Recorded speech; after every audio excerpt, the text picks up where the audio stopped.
তোমার প্রতি অনুভূতি গল্পের 6 নম্বর পার্ট। আর এই পার্টটি অনেক বেশি ইন্টারেস্টিং হতে চলেছে। তো চলুন বেশি কথা না বলে গল্প শুরু করা যাক। কিন্তু কেন, কি হয়েছে কিছুই বুঝতে পারছি না। এভাবে কেটে গেল 10 দিন। এখন আমি মোটামুটি হাঁটতে পারি সাপোর্টারগুলো নিয়ে। রিমির সাথে সম্পর্ক বন্ধুত্বের মতো হয়ে গেছে। আর আন্টির পরিবারও আমাকে একজন সদস্য মনে হচ্ছে। আর এই কয়েকদিন ভাবির নাম্বার বন্ধ পেয়েই যাচ্ছি। আজ রিমির আব্বু বাসায় এসেছে, আমাকে দেখে গিয়েছে, আমার সব রকমের হেল্প করবে বলে গিয়েছে।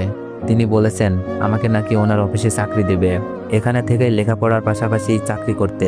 কথাটা শুনে খুব খুশি আমি। কিন্তু ভাবির মোবাইলে কি হয়েছে সে চিন্তায় ঘুমাচ্ছে না। রাতে খাবার খাওয়ার পর ভাবির নাম্বারে আবার কল দিলাম, রিং হচ্ছে। আমি উত্তেজিত হয়ে যাই। মোবাইল কি ঠিক হলো? ভাবি ফোন রিসিভ করে বলল, হ্যালো, আসসালামু আলাইকুম। আমি বললাম, ভাবি আমি অনিক, কেমন আছো? তোমাকে ফোনে পাই না কেন, মোবাইল বন্ধ দেখায়? ভাবি বলল, অনিক আমি ভালো নেই। তাই বলেই ভাবি অযোধ্যায় কান্না করতে শুরু করে দিল। আমি বললাম, কেন ভাবি, কি হয়েছে আমাকে বলো। ভাবি কান্না সুরে বলল, বাসায় আমাকে নিয়ে নানা রকমের কথা চলছে। আমি বললাম, কি কথা, আর মোবাইল বন্ধ ছিল কেন? ভাবি কান্না করছে আর বলছে, তোমার সাথে ওই দিন কথা বলার পর তোমার ভাইয়া শুনে ফেলে আমি যে তোমার সাথে কথা বলতেছি। তাই সে আমাকে পতিতা, রাস্তার মেয়ে, আরো কত কি বলে বকা দিছে। আমি বললাম, আমার সাথে কথা বলছে বলে তুমি পতিতা হয়ে গেলা? কথাটা শুনে খুব খারাপ লাগছিল। ভাবি বলল, বলে তোমার মতো ধর্ষক যে চাচাতো বোনকেও ছাড়ে নাই, তার সাথে কোনো ভালো মানুষ কথা বলতে পারে না। যাদের চরিত্র খারাপ তারা এইসব ছেলেদের সাথে কথা বলে।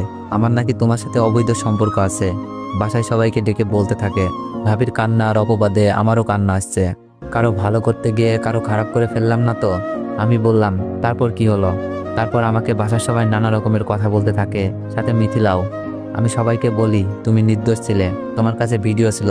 কিন্তু মিথিলা সুমিত জামের সম্মানের কথা ভেবে বলি নাই, আমাকেও বলতে দেয় নাই। ভাবির কান্নার কারণ হয়ে দাঁড়ালাম আজ। মিথিলাও কথা শোনাচ্ছে ভাবিকে, যার জন্য এত কিছু সেই এখন সাধু। এই কথা শোনার পরে সবাই তোমার ভাইয়ার সাথে তাল মিলিয়ে আমাকে বাসা থেকে বের করে দেয়। আমি এখন আম্মুর বাসায় আছি। এখানে আসার পর আম্মু আমাকে নানা কথা বলছে অনেক। এটা আমি কি করলাম? নিজের ভাবির সংসার ধ্বংস করে দিলাম। আমি কিছু বলতে পারছি না, শুধু কান্না করছি। আমার জন্য ভাবির সংসার ভেঙে যাচ্ছে। ভাবি বলল, অনেক কান্না করছো কেন? কান্না করছি আর বলছি, ভাবি আমাকে মাফ করে দিন প্লিজ, আমার জন্য তোমার সংসার ভেঙে গেল। ভাবি বলল, অনেক এইসব নিয়ে ভেবো না, তুমি ভালো আছো তো? কান্না সরেই বললাম, না ভাবি, তোমার কথা শুনে মনে হচ্ছে এখনই বাসায় এসে ভিডিওটা দেখাই, কিন্তু আমার কাছে তো এখন ভিডিওটাও নাই। অনেক আমাকে নিয়ে চিন্তা করো না, আম্মু আসছে, পরে তোমাকে ফোন দিব। ভাবি ফোনটা রেখে দিল। ভাবির জীবন আমি কাল হয়ে গেলাম। ভাবির জীবন সুন্দর, আর মিথিলাকে শাস্তি দিতে ভিডিওটা আমার লাগবেই, যা মোবাইলের সাথে সাথে হারিয়ে গেছে। তাহলে কি আমাদের আর নির্দোষ হওয়া হলো না, নাকি সারা জীবন অপবাদ নিয়ে বেঁচে থাকতে হবে? আমার কথা বাদ দিলাম, ভাবির কি হবে? আমি কান্না করছি রুমে বসে বসে। হয়তো কান্নার আওয়াজ কেউ শুনে ফেলেছে। রিমি, আঙ্কেল, আন্টি আমার কাছে এসে কান্নার কারণ জানতে চাইলো। আমি সবকিছু বললাম। আমার কথা শুনে ওদের চোখের কোণেও পানি। হয়তো ভিডিওটা থাকলে আজই রওনা দিত আমাদের বাসায়। ওরা নিজেদের অপরাধী মনে করছে। তাদের ছেলেকে বাঁচাতে গিয়ে মোবাইলটা ভেঙে যায়। মোবাইলে মেমোরিও ছিল না যেখানে এটা থাকতে পারে। আমি তাদের বলি, এটা আমার ভাগ্য মাত্র, হয়তো আল্লাহ এর থেকে ভালো কিছু দিতে চাচ্ছে। এভাবে কেটে যায় 2 দিন। ভাবির সাথে প্রতিদিনই কথা হয়। ভাবি চাচ্ছে সবকিছু যেন আগের মতো হয়ে যায়, কিন্তু ভাবিও জানে আমার কাছে ভিডিওটা নাই, তাই আল্লাহ ভরসা বলেই থাকতে হচ্ছে। কিন্তু আজ নিজেকে বড় মনের মনে না হয়ে একটি পরিবারের ধ্বংসের কারণ মনে হচ্ছে। মিথিলাকে সম্মান নিয়ে বাঁচাতে এই ত্যাগ স্বীকার করলাম।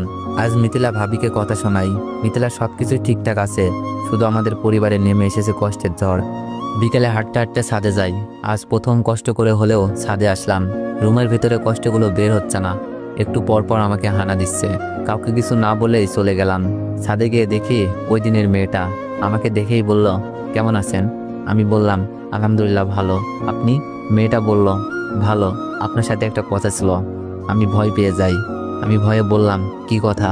রিমি আপনাকে ভালোবাসে কিন্তু বলতে পারছে না, তাই আমাকে বলাতে বলল।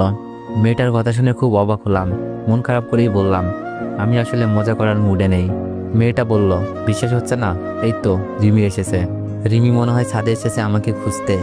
রিমি আমার কাছে আসলো আর মেয়েটার সামনেই আমাকে বকতে লাগলো। রিমি রাগ দেখিয়ে বলল, এই আপনি কি কিছু বুঝেন না? একা একা ছাদে চলে আসছেন। আমাকে বলতেন নিয়ে আসতাম যদি কিছু হয়ে যায় আপনার। আমি কিছু বলছি না, শুধু অবাক হয়ে রিমির কথা শুনছি।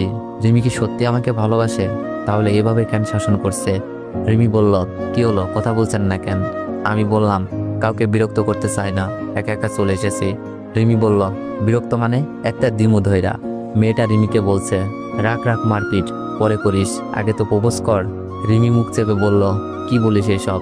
মেয়েটা বলল, আমি সব বলে দিছি, দুলাভাই বিশ্বাস করছে না, তুই নিজের মুখেই বল। মেয়েটার কথা শুনে রিমির মুখ লাল হয়ে গেছে লজ্জায়। রিমি বলল, অনিক, আমি তোমাকে ভালোবাসি, তুমি কি আমাকে তোমার ওই বড় মনে জায়গা করে দিবা? রিমির কথা শুনে যেমন খুশি হয়েছি তেমনই চিন্তায় পড়ে গেছি। রিমির ব্যবহার, আমার প্রতি ভালোবাসার টান, সেগুলো আগেই লক্ষ্য করেছি। যা দেখছি, রিমির মতো মেয়েকে জীবনসঙ্গিনী হিসাবে পাওয়ার আকাঙ্ক্ষা জাগে। কিন্তু আমি ভাবছি অন্য কথা। রিমিকে পরে বলবো বলে ছাদ থেকে চলে আসি আর ভাবতে থাকি রিমির সাথে রিলেশনে যাওয়া আমার ঠিক হবে কিনা। তো এভরিওয়ান, নেটওয়ার্ক চাইলে একটু বেশি বেশি কমেন্ট করুন আর একটু বেশি বেশি কপি লিঙ্ক করে দিও। আর যারা যারা ইউটিউব থেকে ভিডিওটি দেখছেন সবাই একটু সাবস্ক্রাইব করে দিন। ধন্যবাদ।